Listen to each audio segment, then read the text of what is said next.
D'un point de vue global, La Chambre des Secrets semble moins appréciée que l'École des Sorciers, et pourtant, c'est un film qui est bien plus riche.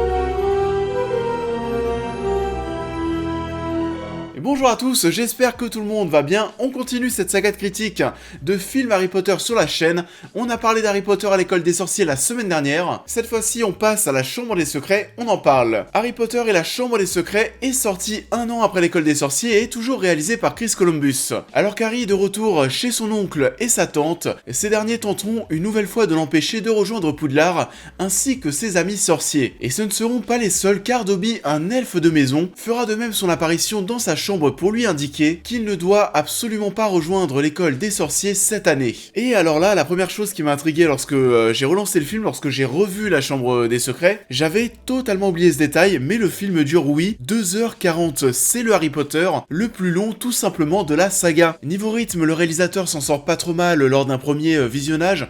On est vraiment pris par l'histoire et tous ces mystères sur lesquels on va revenir de même, mais faut s'accrocher, 2h40. Dobby doit protéger Harry Potter, le mettre en garde.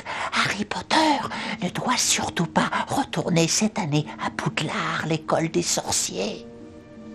Dans un premier temps, à la différence d'Harry Potter à l'école des sorciers, on n'a pas besoin de passer du temps sur l'introduction de l'univers. On connaît ses envies d'aller à Poudlard, sa vraie maison, donc on va directement enrichir notre galerie de personnages déjà bien conséquente. On introduit par exemple le père de Malfoy, très charismatique, Lockhart, dont on va reparler aussi.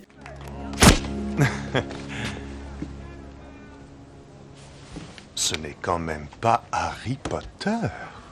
De même, cet elfe de maison visiblement important dans l'œuvre vu de sa présence sur l'affiche, et j'avais personnellement de bons souvenirs concernant Dobby, du moins pas de mauvais souvenirs, mais là en le revoyant, il est insupportable, c'est pas possible. C'est un Jar Jar Binks numéro 2, voire même encore pire, je suis finalement à deux doigts de préférer Jar Jar. Dobby, posez cette lampe, voyons. On va aussi développer l'univers des sorciers du côté de Ron et sa famille, déjà avec cette voiture volante avec laquelle ils vont venir sauver Harry et qu'on va retrouver plus tard dans l'œuvre. On voit aussi Harry découvrir leur quotidien, découvrir à quoi ressemble une vie de famille au cœur du monde des sorciers dans une maison magique. On garde avec Chris Columbus cet aspect très enfantin. La Chambre des Secrets, tout comme l'école des sorciers, c'est une œuvre qui s'adresse à un public jeune. Voilà Errol avec le courrier.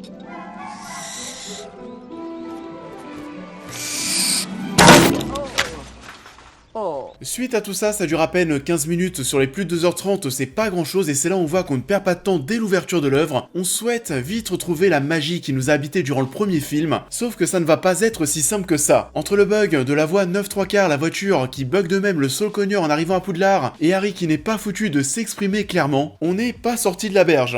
Chemin de travers.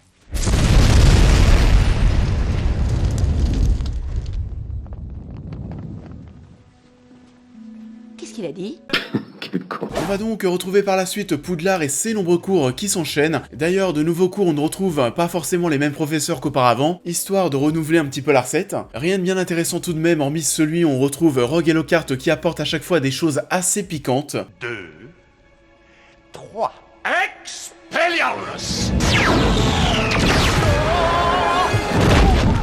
Restons sur Lockhart, interprété par Kenneth Branagh qu'on avait rencontré quelques dizaines de minutes plus tôt. C'est le nouveau professeur de défense contre les forces du mal et c'est certainement l'une des grosses nouveautés vraiment appréciables de l'œuvre tant son personnage est drôle. En total, un décalage avec le reste du corps professoral assez sérieux, c'est la petite bouffée d'air frais du film. Mais ne parlons pas de ça. Je ne me suis pas débarrassé du spectre de la mort en lui souriant.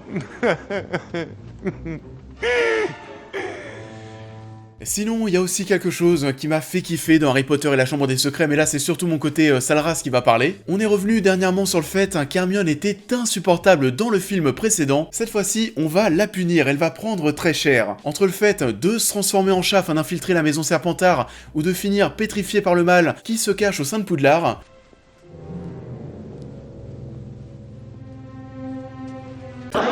et ce n'est pas fini pour sa pomme, puisque Malfoy va de même pour le coup être totalement ingrat avec elle. Et on va se rendre compte que dans cet univers magique, en accord encore une fois avec la découverte de l'univers dans l'école des sorciers où je vous disais justement que ce monde c'était quasiment le même que l'autre mais avec cette substance magique en plus, et bah là c'est pareil, on va aussi retrouver en quelque sorte une lutte des classes ou alors même du racisme au cœur de ce monde de sorciers. Contrairement à certains, mon père peut acheter ce qu'il y a de mieux. Mais aucun joueur de Gryffondor n'a payé pour être dans l'équipe. On les a choisis pour leur talent.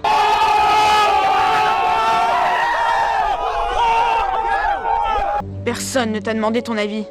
Espèce de sang de bourbe.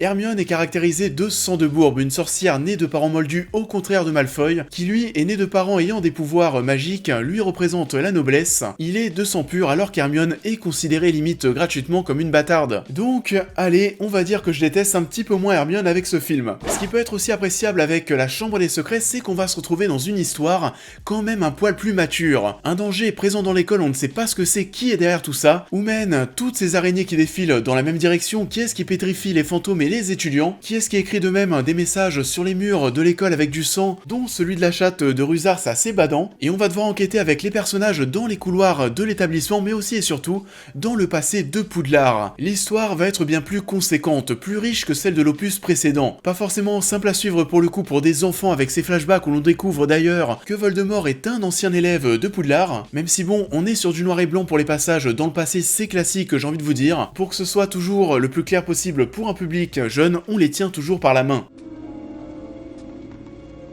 Vous êtes Tom Jedusor. Wow, vous m'entendez? On est dans une histoire où les cartes vont être rebattues, Dumbledore et Hagrid vont être mis de côté, les enfants vont devoir se débrouiller tout seuls et encore plus Harry qui va se retrouver souvent écarté par moments, allant même jusqu'à parler avec un livre tout seul. Et on retrouve encore une fois des passages assez flippants, encore une fois en forêt qui sont assez répugnants. On va s'en aller. Vous en allez? Je ne crois pas. Nous arrivons enfin au climax du long métrage et nous allons enfin avoir des réponses à toutes nos questions. On y découvre cette pièce qui va d'ailleurs nous offrir l'un des décors et plans les plus beaux du film. Parce que oui, encore une fois, comme l'école des sorciers, on n'est toujours pas sur un long métrage qui va au niveau de sa réalisation, de sa mise en scène, qui va être assez impressionnant. Même si on sent qu'on a souhaité faire 2-3 plans plus ambitieux comme celui-ci qui va terminer son parcours sur le cours de botanique. Ou encore cette caméra par exemple qui va se déplacer comme un serpent.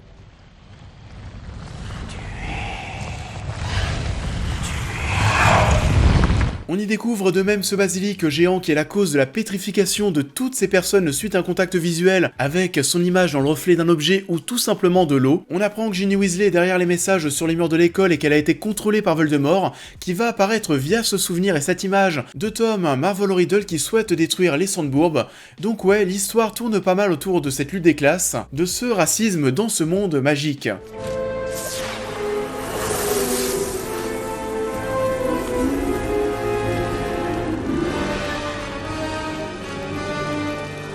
On apprend aussi que lorsqu'Harry bébé a été confronté à Lord Voldemort, ce dernier lui a transféré une partie de ses pouvoirs. Science! D'où le fait qu'Harry peut s'exprimer en fourche-langue, enfin voilà, c'est un final qui lève le voile sur énormément de mystères, qui n'est pas forcément ultra marquant au niveau de sa mise en scène, on aurait pu faire bien plus fort avec cet énorme basilic, plutôt que quelques plans too much auxquels on a finalement un petit peu de mal à trouver une certaine crédibilité, même si par contre les effets spéciaux de ce second opus sont bien meilleurs que ceux du premier film. Et un dernier point, là où l'école des sorciers était une œuvre majoritairement contemplative vis-à-vis de l'univers que l'on découvrait, La Chambre des Secrets va mettre en scène, comme très souvent avec des longs métrages mettant en avant un héros populaire, on va prendre des exemples qui vous parlent, mais voilà Spider-Man 2 ou The Dark Knight, il s'agit d'une suite, là aussi où notre héros va se poser des questions sur son univers, sur sa personne, sur ses choix, et en l'occurrence, pourquoi est-ce qu'Harry entend le basilic? Pourquoi est-ce qu'il parle au serpent? Est-ce que tout simplement sa destinée au sein de l'école n'est pas forcément la bonne? Est-ce qu'il a été envoyé vers la bonne maison? Te ferais-tu des cheveux blancs, Potter? En fait, je me demandais si tu m'avais envoyé dans la bonne maison. Ou encore pire, est-ce qu'il n'est pas lui l'origine de tous les problèmes qui arrivent à Poudlard cette année, tant les similitudes avec Tom Jedusor semblent fortes? Oui, ça fait beaucoup de questions dans la seule et même histoire, mais c'est là où justement on va trouver de la richesse dans la Chambre des Secrets. Y a-t-il quelque chose dont tu voudrais me parler? Non, monsieur. Il n'y a rien. Y a-t-il quelque chose dont tu voudrais me parler? Non, monsieur. Il n'y a rien.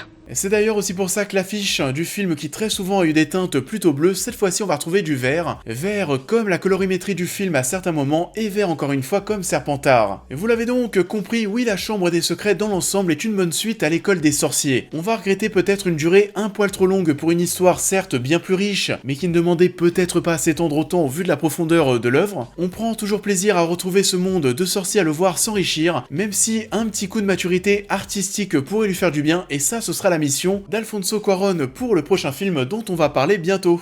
C'en est tout pour cette critique, j'espère qu'elle vous aura plu comme d'habitude.